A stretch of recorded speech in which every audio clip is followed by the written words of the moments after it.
こんにちは。アスリート兼コーチ GO です。前回は生体との出会いをきっかけに動かす生体疲労コントロールという GO's メソッドの原型が生まれたお話をしました。このサイクルを半年1年と繰り返すうちに私の体は少しずつ動くようになり、一時は格闘技の練習に復帰できるところまで回復しました。若さと夢へ向かう情熱が私を突き動かしていたのだと思います。しかしそれは本当の治癒ではありませんでした。今回は25歳で私を襲った悪夢の再来、そして医療との完全なる決別を決定づけたある権威ある医師との対話についてお話しします。25歳になった頃、特別なアクシデントがあったわけでもないのに、頸椎損傷の状態が急激に悪化したのです。まるで20歳のあの日に引き戻されたかのような激しい痛みとしびれ、仕事も休みがちになりました。私は必死で一度は私を救ってくれた動かす生体、疲労のコントロールのサイクルに戻ろうとしました。しかし以前のような良い感覚は全く得られない。それどころか事態はさらに悪化しました。思い切って強度を上げてウェイトトレーニングを試みると、翌日に待っていたのは信じられないような筋肉痛でした。尋常ではない痛みで1週間10日、ついには2週間経っても筋肉痛が回復しない。自分の体の中で何かが根本的に変わってしまった。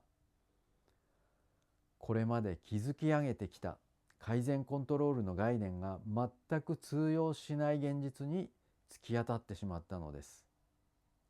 何か良い方法はないものか。途方に暮れていた私に会社の上司が声をかけてくれました。大学病院に権威のある良い医者がいる。一度見てもらえと。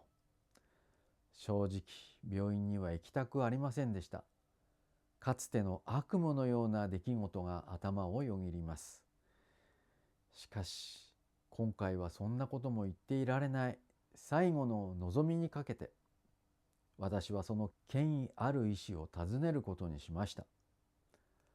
一通りの検査と問診を終え、医師が口を開きました。大丈夫だよと。医師は自信満々に私に任せなさい。私は一瞬安堵しました。え、大丈夫なんですかと。すると医師はこう続けました。ただ 5% な。私は、何が 5% なんですか。私が聞き返すと医師は平然と言いました。成功率が 5% な。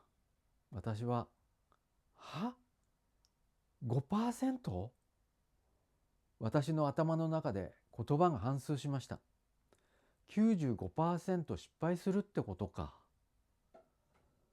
その瞬間、これまでの医療に対するすべての違和感が一即の確信に変わりました。間違っていなかった。これはとても信用できないと。私は即座に断りました。結構です。とすると医師は非常に不満そうに、そして怒り口調でこう言ってきたのです。5% もあるじゃないか。やらないのか。私は静かにきっぱりともう一度だけ告げました。お断りしますと。95% 失敗する手術を断った瞬間、私の目の前がクリアになりました。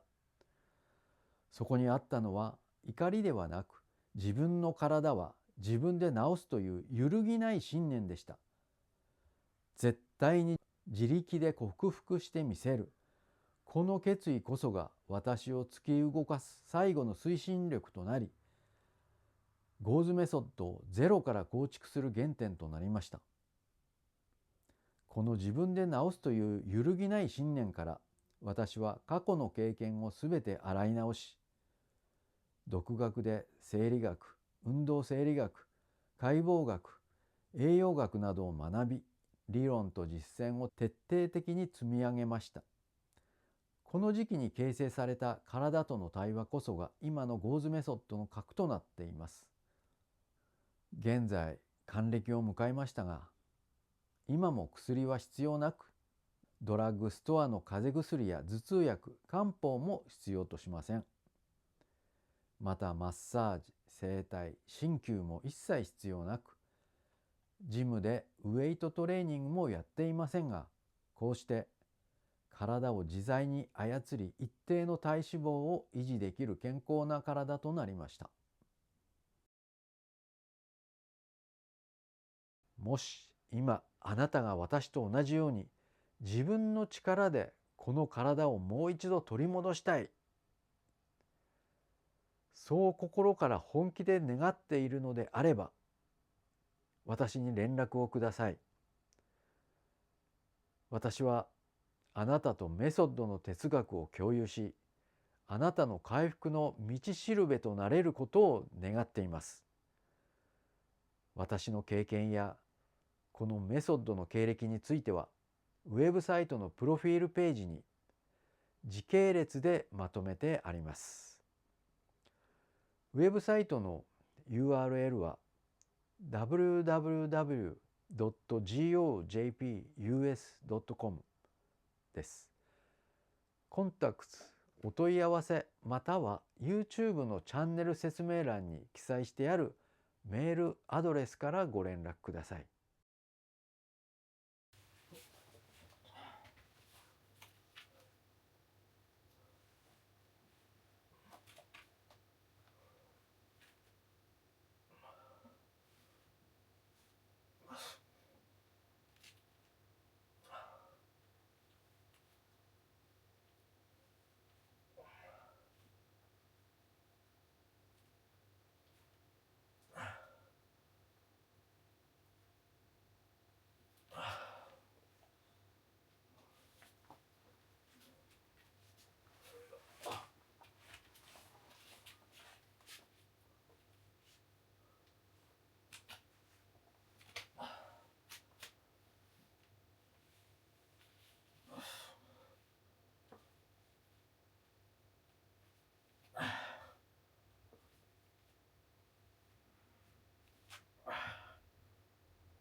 次回はなぜ薬を飲まず権威ある医師の手術も断り自力で治すと決められたのか、幼少期の薬についての確信を解説します。